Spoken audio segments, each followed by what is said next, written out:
The long-awaited Five Nights at Freddy's 2 just hit theaters today, actually. This time we're getting our return of the toy animatronics. Mike is back, Abby's back. There's so many characters and so many new animatronics to go through, so let's just talk about it. This is also a non-spoiler free review. Five Nights at Freddy's is based off the popular video game that's been going on for over a decade now. So many people have played it. If you don't know, now you know. There's so many games, and this one is based off the second game. If you would have guessed it, it's Five Nights at Freddy's 2. And with the first Five Nights at Freddy's movie getting introduced in 2023, many people wanted more, and it was a journey just to get the first one coming out. Around 7 years, which is just crazy to think about. And with the release of the first movie, many people loved it. Many people were confused on the lore if they did not understand Five Nights at Freddy's. But for the first movie, it wasn't that bad. It was a little bit of jump scares here and there, but at the same time, it wasn't really that scary factor to the point where you know you're scared of these animatronics. It's just for nostalgia. But here we are at Five Nights at Freddy's 2, releasing in December. Perfect time for the holidays, and now the team is saying behind Five Nights at Freddy's 2 that there's gonna be new jump scares, new animatronics, more characters roaming around, including the toy animatronics, the wither animatronics. I mean, the budget did went up for this movie, so go big or go home. I had my Jumbo Freddy plushie with me. I was ready to watch this movie, and I'm here to say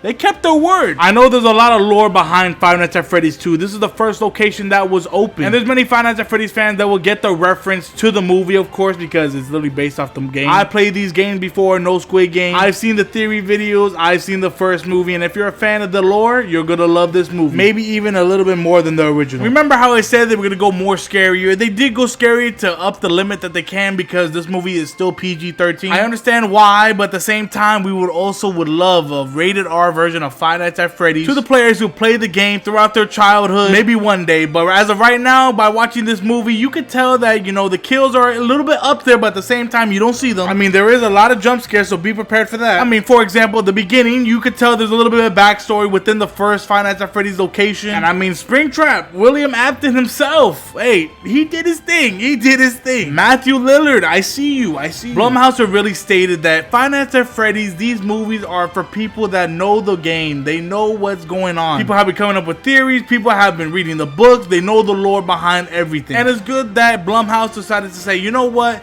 This film is just for the fans. If you know, you know. Let's keep it simple. If you never played the Five Nights at Freddy's games, you could still understand this movie, of course. But there's still that if you know fact. And when seeing that, if you do see this movie and you don't know anything about Five Nights at Freddy's at all, it's okay. But at the same time, when you hear that music,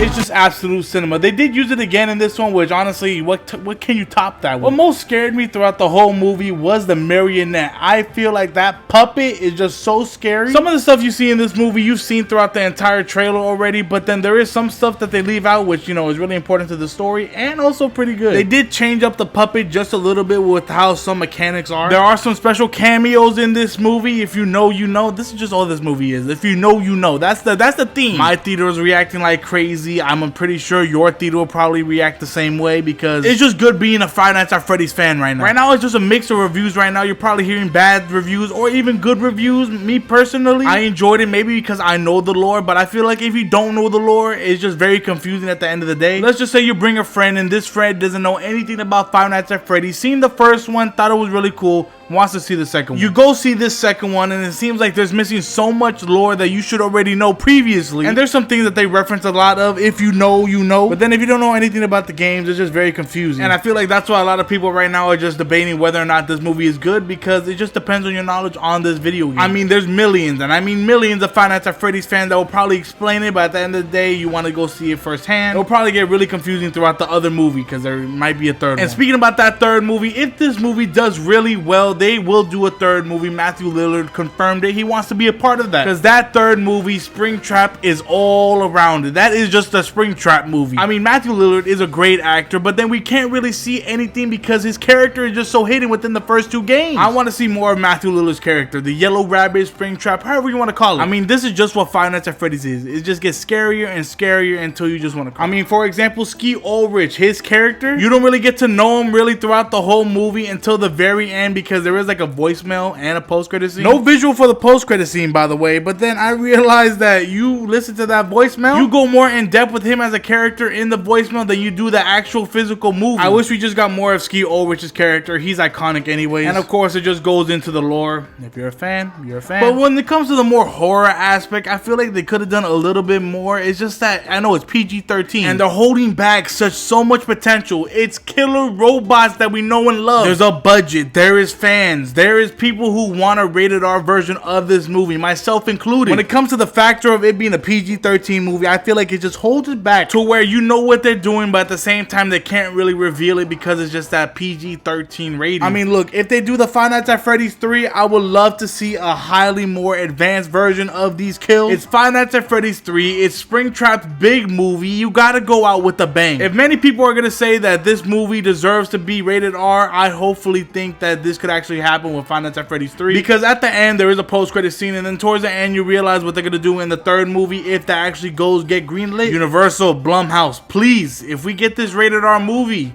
this could be actually a change in the Five Nights at Freddy's franchise and also pleasing the fans as well. If Joker could do $1 billion in the box office, I believe a lot of people are going to attend a rated R version of Five Nights at Freddy's 3. With the casting of these animatronics, Megan Fox being Toy Chica, Matt Pat being Toy Bonnie, and of course Kellen Goff playing Toy Freddy. First off, when you think of Chica, you think of the high pitch, and I think that's exactly what Megan Fox really did, just perky. I mean, there is a lot of people who idolize Toy Chica, and I think the fans are going to be very happy when they hear Toy Chica just looking at the camera, Megan Fox's voice, and she just says, "You like my body?" If you think I'm lying, go see the movie. But then you have Toy Chica played by Matt Pat, and it's not your iconic Matt Pat voice where he says, "It's just a theory, a game theory." No, it's not that. It just sounds completely different. I don't even know how to describe it. More just high pitch, and just like, if you go see it, it's not Matt Pat. I mean, but still, regardless, Matt Pat playing Toy Bonnie after Matt Pat did so many theories on him. Good for him. Toy Bonnie all the way. And then let's just talk about the animatronics real quick. All in all, the toy animatronics just look insane by the Jim Henson Company.